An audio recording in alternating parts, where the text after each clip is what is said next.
Boa noite. Boa noite. Dilma e Alckmin se reúnem para tratar da crise hídrica. E governador paulista diz que não há nenhuma decisão sobre rodízio de água no estado. O operador nacional do sistema elétrico aponta que chuva seguirá abaixo da média.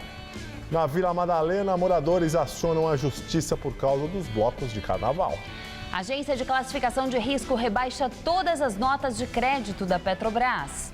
Nos Estados Unidos, surto de sarampo atinge o país.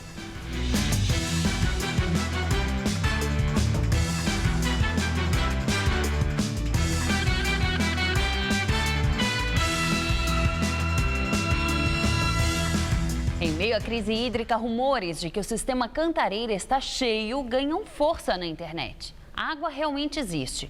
Nossa reportagem explica o funcionamento de um dos maiores sistemas produtores de água do mundo.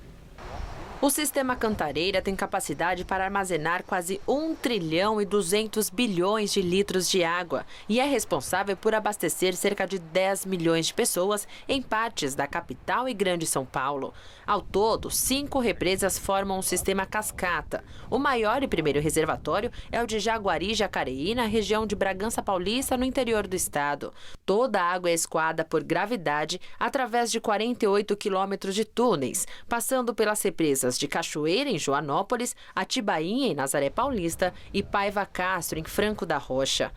Em março do ano passado, teve início a pior crise hídrica do estado de São Paulo dos últimos 80 anos. Imagens das represas assim, cada vez mais secas, passaram a se tornar comuns. Até que nesta semana, um vídeo divulgado nas redes sociais questionou a falta d'água no estado. Para quem que estão segurando essa água? E não é que tem mesmo água no sistema Cantareira? Esta é parte da represa Paiva Castro, a última no sistema Cascata do Cantareira. A represa tem capacidade para armazenar 7 bilhões de litros de água e tudo isso aqui vai para a estação de tratamento Guaraú, na Serra da Cantareira, para depois ser distribuído para a população. Como ela é a última que fica embaixo, ela recebe toda a água que vem das outras represas e armazena nela. Então, naturalmente, ela vai ter um nível de água maior do que as outras represas, porque ela tem que ter um nível maior para poder ser puxada pela estação elevatória. E o sistema Cantareira tem uma estimativa de 35% de desperdício. Então, isso é inadmissível, isso tem que ser corrigido. Então, não adianta a população economizar água e continuar com esses vazamentos. O biólogo destaca a importância de evitar os vazamentos na rede de distribuição. A previsão que nós temos é que 2015 vai ser mais seco do que 2014. Ou seja, vai piorar. Não vejo com bons olhos a curto prazo. Por esses dois pontos. Primeiro, por causa da chuva, que não vai vir tão boa quanto antes. E porque aparentemente não tem nenhum movimento do governo e da Sabesp em acabar com os vazamentos. Para o especialista, a recuperação ambiental também deve ser prioridade. As árvores que ficam nas margens das represas e dos rios que abastecem a represa, elas seguram a terra que está no vale. Se não tiver essas árvores, conforme chove, a terra vai para dentro da represa. E aí começa a assorear, que a gente chama. O nível de água vai começando a diminuir, até que a quantidade de água que pode ser distribuída vai diminuir também. Advogado de São Paulo consegue na justiça o direito de não ter o fornecimento de água interrompido pela Sabesp. Na casa do seu Marco Antônio, na Vila Medeiros, zona norte de São Paulo, os hábitos mudaram, como em muitas outras residências. Tem bacia dentro do box para captar água do chuveiro e reutilizar no vaso sanitário. Na lavanderia, a água usada na máquina de lavar também serve para a limpeza do jardim. E até na pia, as gotas da torneira ganharam sobrevida. Só que mesmo com toda essa economia, sempre faltava água por aqui. Faltava porque seu Marco Antônio, que é advogado, ganhou na justiça o direito de ter água o dia todo. Quando chegou em maio, isso piorou. A partir das 20 horas é que começou esse racionamento. 20 horas não tinha mais água. Você não conseguia tomar banho, você não conseguia lavar uma louça, você não conseguia lavar uma roupa. Não é? Então aí eu falando com a minha companheira, Daniele, falou assim, vamos fazer alguma coisa. Ele explica que se o governo decretar oficialmente um racionamento, a ação perde a validade. Mas até lá, o que conta é o Código de Defesa do Consumidor. E tem ainda o próprio contrato com a Sabesp. Você paga, eles fornecem a água e o esgoto. Né? Cláusula 4.11 e 4.15 são as duas que determinam lá o quê? Que a Sabesp tem que fazer o fornecimento, não é? E em caso de interrupção, ela tem que avisar previamente com 5 dias. A Aqui do lado de fora da casa do seu Marco Antônio, a Sabesp instalou um aparelho. Esse aqui, olha, que mede a pressão de água que chega ao imóvel e informa imediatamente a companhia. Isso porque, se a decisão não for cumprida, a multa prevista é de R$ 200 por dia. Desde junho de 2014, quando esse aparelho chegou por aqui, nunca mais faltou água. Em nota, a Sabesp diz que vai recorrer e que, neste momento crítico, o interesse coletivo deve vir acima do interesse particular. Já na rua onde mora o seu Marco Antônio, vizinhos que sofrem com problemas de abastecimento estão contrariados, como o seu Fernando. Eu acho que isso aí é uma vergonha, porque tem água para ele e para nós não tem. Eu pergunto, o que é que acontece? Que a rede é a mesma. Na casa dele não falta água e na minha falta. A água é para todo mundo. O direito é só para quem corre atrás, não é? Não adianta você ter um direito e não ir atrás dele. Em Brasília, o governador Geraldo Alckmin discutiu a crise da água com a presidente Dilma Rousseff. A Alckmin disse que não há nenhuma decisão sobre rodízio de água no estado. Após o encontro, foi lançado o edital de obra que ligará o Sistema Cantareira ao Rio Paraíba do Sul. A obra será financiada com verba federal. O custo é R$ 830 milhões. A primeira etapa deve ser inaugurada em julho de 2016. Após o encontro com Dilma, Alckmin deu uma entrevista coletiva ao lado do ministro da Casa Civil, Aloysio Mercadante, e da ministra do Meio Ambiente, Isabela Teixeira. Ele falou sobre um possível rodízio de água. Não há uma decisão tomada, esse é um tema que a Sabesp vem monitorando todo dia. Nós optamos pela válvula redutora de pressão, porque com a válvula redutora de pressão você não zera o sistema, e não zerando, diminui o risco de contaminação, porque você mantém o sistema sob pressão. Alckmin também foi questionado sobre a situação do uso da água na agricultura e na indústria. A primeira prioridade é o abastecimento humano, depois o abastecimento de animais, depois a agricultura, energia elétrica, enfim, outros fins. Apesar da crise, quase metade dos prédios gastaram mais água ou não reduziram o consumo no final do ano passado. É o que revela uma pesquisa de uma construtora responsável por imóveis na capital paulista, ABC, Campinas, Guarujá e Bertioga. Segundo o levantamento feito em 1.700 empreendimentos residenciais, 23% dos condomínios não fizeram economia e 19% tiveram aumento no consumo em dezembro, em comparação com a média entre fevereiro de 2013 e janeiro de 2014. Já 58% dos condomínios conseguiram reduzir os gastos, economizando em média R$ 1.600 no período. Chuva seguirá abaixo da média, aponta o Operador Nacional do Sistema Elétrico, o ONS. Se confirmada, a situação pode afetar a geração de energia. O ONS traçou 3 cenários para a quantidade de água que deve chegar às represas até o final de fevereiro.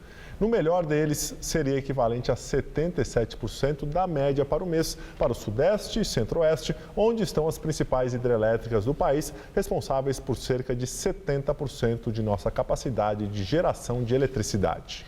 No pior cenário, seria de apenas 38% da média para fevereiro, também nas duas regiões. Se isso acontecer, estima o operador, esses reservatórios chegariam ao final do mês com um nível de água de 15,5% da capacidade total.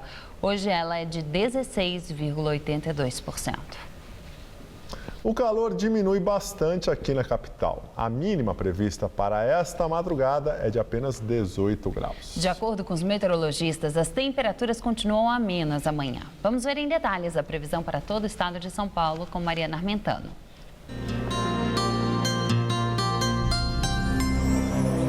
O calor continua no interior, mas aqui na capital o dia será fresquinho.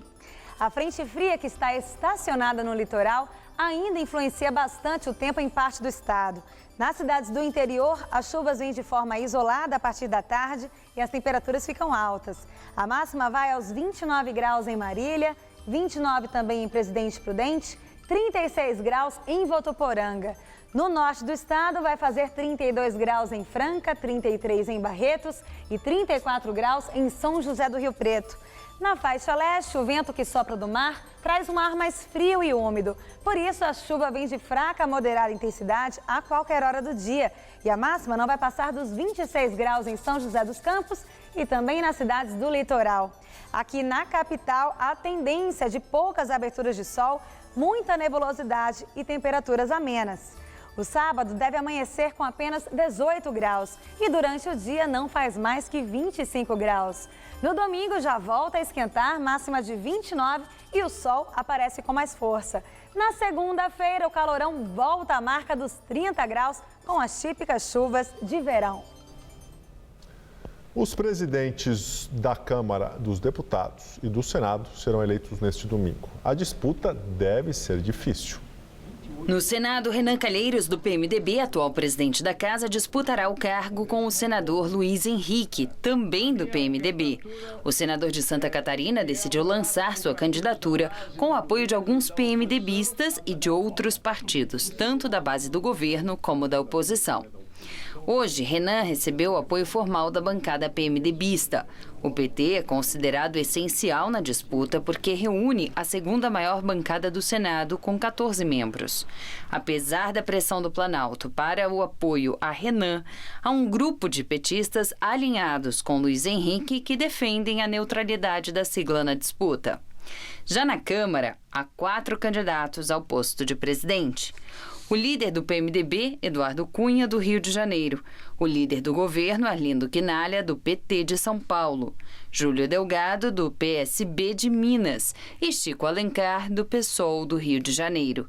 Na Câmara, a disputa deve ir a segundo turno, já que nenhum dos candidatos deve formar maioria na primeira etapa da disputa. A eleição do novo presidente da Câmara dos Deputados gera expectativa por causa da importância do cargo, que, entre outras atribuições, assume a presidência da República nas ausências do titular e do vice. Moradores da Vila Madalena, na Zona Oeste, entraram com um pedido no Ministério Público para limitar a quantidade de blocos de rua que devem passar pelo bairro durante o Carnaval.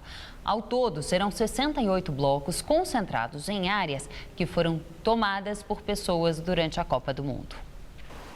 O trauma dos 1.424 moradores e comerciantes da Vila Madalena que assinaram a petição vem da Copa do Mundo do ano passado.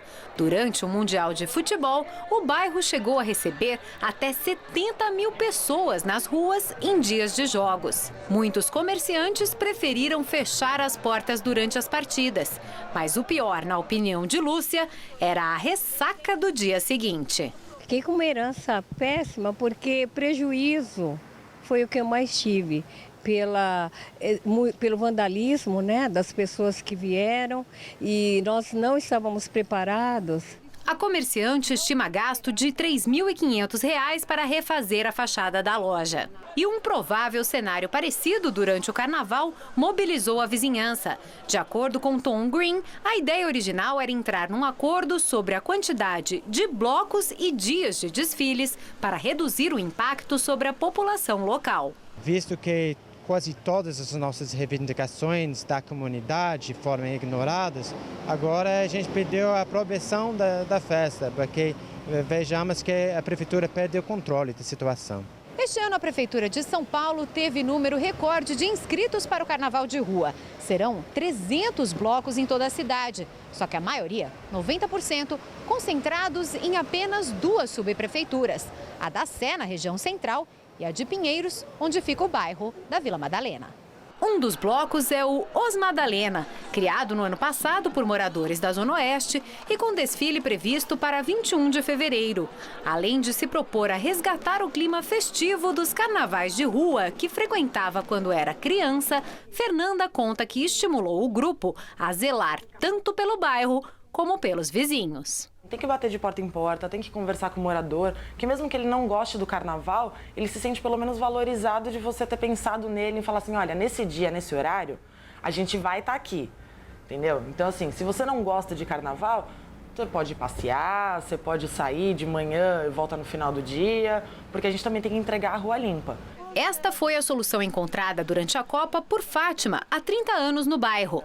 Fechar as portas. E ela já planeja fazer o mesmo no Carnaval. Inclusive, uma amiga vai para hotel dormir porque ela não vai ter sossego na casa dela. Está pensando até em vender a casa dela para sair da Vila Madalena. Cresce o número de jovens que não trabalham nem estudam no Brasil. É a chamada geração nem. Alguns optaram por aproveitar a vida sem responsabilidades, mas segundo o IBGE, muitos desses jovens não estão conseguindo espaço no mercado de trabalho. Nem trabalho, nem escola. A vida de Rafael se resume a séries de TV, videogame e internet. Eu decidi curtir essa hora de ócio, assim, ócio criativo, saindo muito com os amigos, ficar muito tempo na internet, criando coisa. Eu gosto de criar conteúdo, fotografar, que é o que eu mais estou fazendo agora. Ele se formou em análise de sistemas no ano passado. Foi demitido no fim do ano. Agora está com o braço quebrado, mas diz que nem quando melhorar pretende procurar emprego. Se eu não decidir viajar pelo Brasil, assim, conhecer gente de outros estados, outros lugares, assim, se tudo der errado, no Carnaval eu começo a procurar. 1 em cada 5 jovens brasileiros nem trabalha, nem estuda. É a chamada geração nem. O perfil desse grupo, que tem entre 15 e 29 anos, passou a ser estudado recentemente pelo IBGE e não para de crescer. O recorte da Pesquisa Nacional de Amostra por Domicílios mostra que em 2012 os nenéns eram 20% dos jovens. Em 2013, 20,3%. A proporção de nenéns é maior no Sudeste, quase 38% dos jovens. No Nordeste, são 35% dos jovens. No Sul e no Norte, são cerca de 10%. No Centro-Oeste, quase 7%. Alguns dos pais ajudam e aí eles não trabalham. Você acha normal? Eu não acho normal. Por quê? Acho que tem que dar independência, né? Cada um. Depender dos pais. Chega a hora que você tem que caminhar com suas próprias pernas. As empresas estão pedindo demais, muito diploma, muito certificado. Entendeu? E aí desanima? Um pouco. Você ia conseguir ficar sem fazer nada, assim, sem trabalhar nem estudar? Não. Seria muita perda de tempo.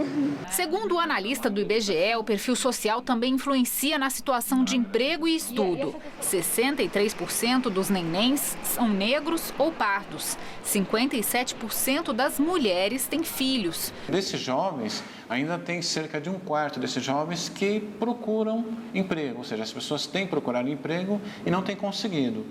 O outro contingente é que muitas vezes desistiu de procurar emprego até pelas próprias dificuldades, então é o desalentado. Larissa está no perfil oposto, trabalha desde os 18 anos. Conseguiu cursar engenharia graças a uma bolsa de estudos. A vida de neném não passa pela cabeça dela.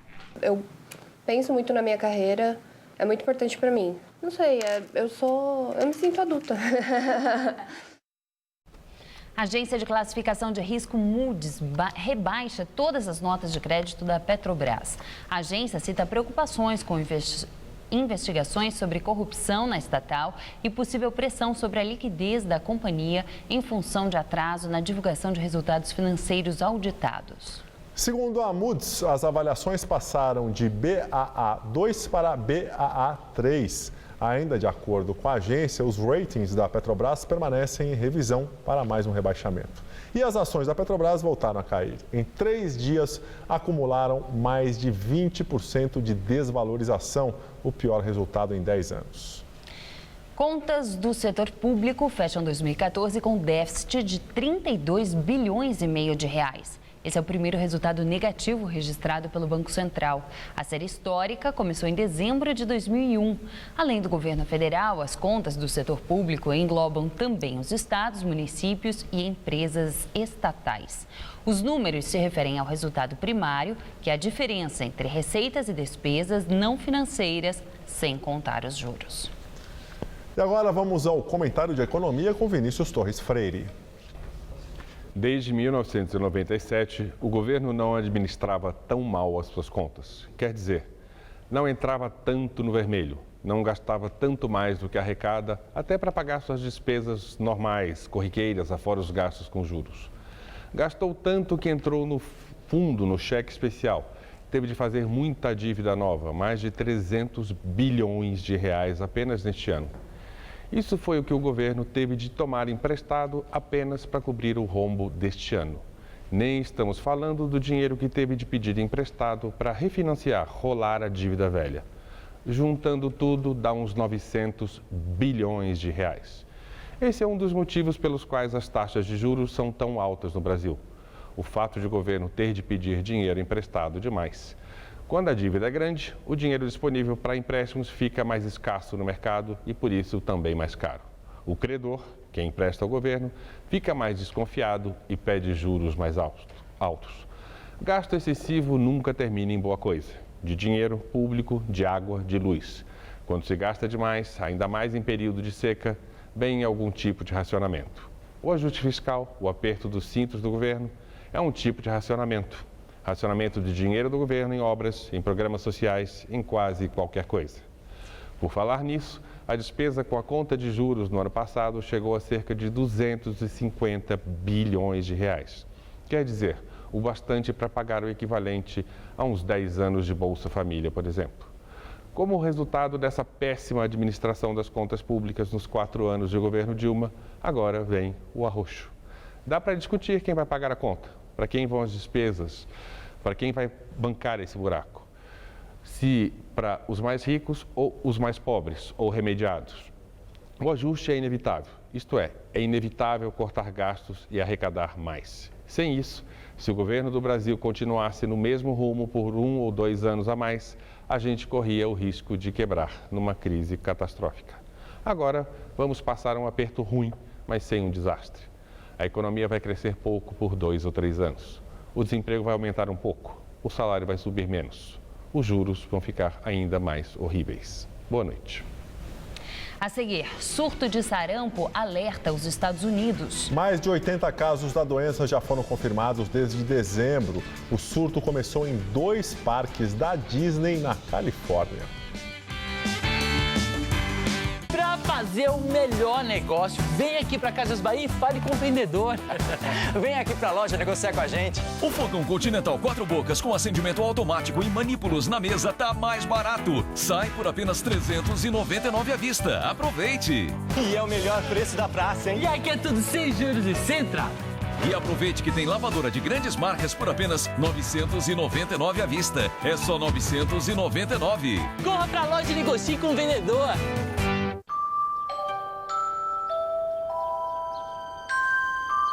Curupira, Saci,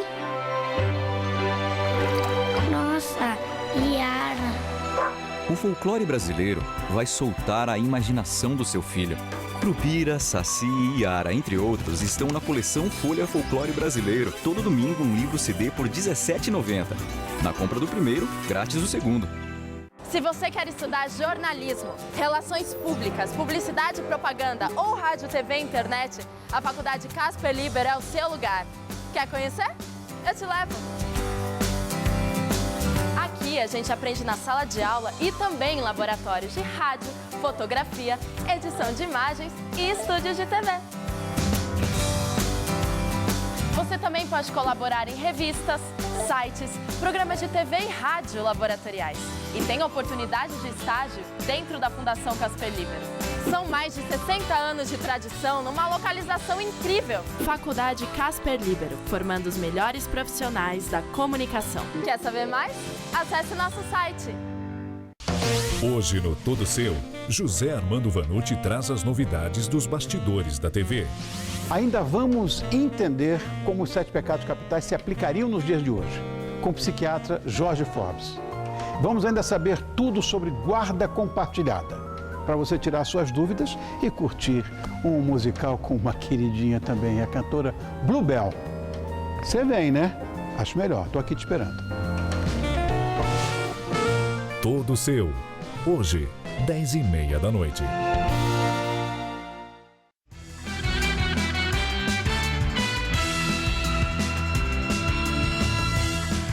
84 casos de sarampo foram confirmados nos Estados Unidos desde dezembro. O surto começou em 2 parques da Disney na Califórnia. O problema acontece por falta de vacinação entre os americanos. As autoridades de saúde da Califórnia tentam tranquilizar os visitantes, informando que quem estiver vacinado pode ir ao parque sem preocupação. E pedem que os pais não levem crianças que não tenham sido vacinadas, especialmente as menores de 1 ano de idade. O surto, que começou na Disneylândia e no vizinho Adventure Park, agora alcança 14 estados. Os casos acontecem entre americanos. Muitos pais nos Estados Unidos não vacinam seus filhos por razões pessoais ou por não acreditarem na segurança da vacina contra o sarampo e outras doenças tipicamente infantis. Algumas escolas já proibiram a presença de crianças não vacinadas. E ainda falando de Estados Unidos, hoje Mitt Romney anunciou que não se candidatará à presidência em 2016. 3 semanas depois de afirmar que estava considerando uma terceira campanha para a Casa Branca, o ex-governador de Massachusetts disse a membros de sua equipe que está fora da corrida presidencial. Ele disse que é hora da nova geração de líderes de sua legenda tentar conquistar a Casa Branca. Nos bastidores, Romney teria desistido de se candidatar porque os financiadores acreditam que o ex-governador da Flórida, Jeb Bush, tem mais chances de ganhar as eleições no momento. Jeb, irmão do ex-presidente George W. Bush, teria a personalidade e a equipe necessária para chegar à presidência. Em 2008, Romney perdeu nas primárias do Partido Republicano para John McCain, que foi derrotado por Obama. Já em 2012, conseguiu a indicação de seu partido, mas perdeu para Obama a corrida presidencial. A Ucrânia teve um dos dias mais trágicos desde o início dos confrontos. Pelo menos 26 pessoas morreram em bombardeios na região dominada por separatistas pró-Rússia. Bombas atingiram um centro cultural e um bonde em Donetsk, a principal cidade ucraniana tomada pelos rebeldes. Segundo o governo de Kiev, o objetivo dos ataques separatistas seria prejudicar as discussões de paz que estavam previstas para hoje em Minsk, em Belarus. Os representantes de Kiev não compareceram e a rodada de negociações foi cancelada. Forças do governo enfrentam os rebeldes apoiados por Moscou, que declararam suas chamadas repúblicas populares no leste do país. Mais de 5.000 pessoas já morreram desde o início do conflito, em abril do ano passado. Um dos principais criminosos dos tempos da política de segregação racial da África do Sul recebe liberdade condicional. O ex-coronel da polícia, Eugene de Kock, de 66 anos, está há mais de 20 anos na prisão por coordenar um esquadrão da morte nos tempos do apartheid. Ele foi condenado a 2 penas de prisão perpétua e a 212 anos de cadeia por 89 crimes e delitos. O ministro da Justiça da África do Sul disse que de Kock será libertado no interesse da construção da nação e da reconciliação e porque expressou remorso por seus crimes e ajudou as autoridades a recuperarem os restos mortais de algumas de suas vítimas. A data da soltura não será divulgada. A edição das 10 do Jornal da Gazeta termina aqui. Boa noite. Fica agora com o Rony Von no Todo Seu. Uma ótima noite para você, um excelente final de semana e até segunda-feira.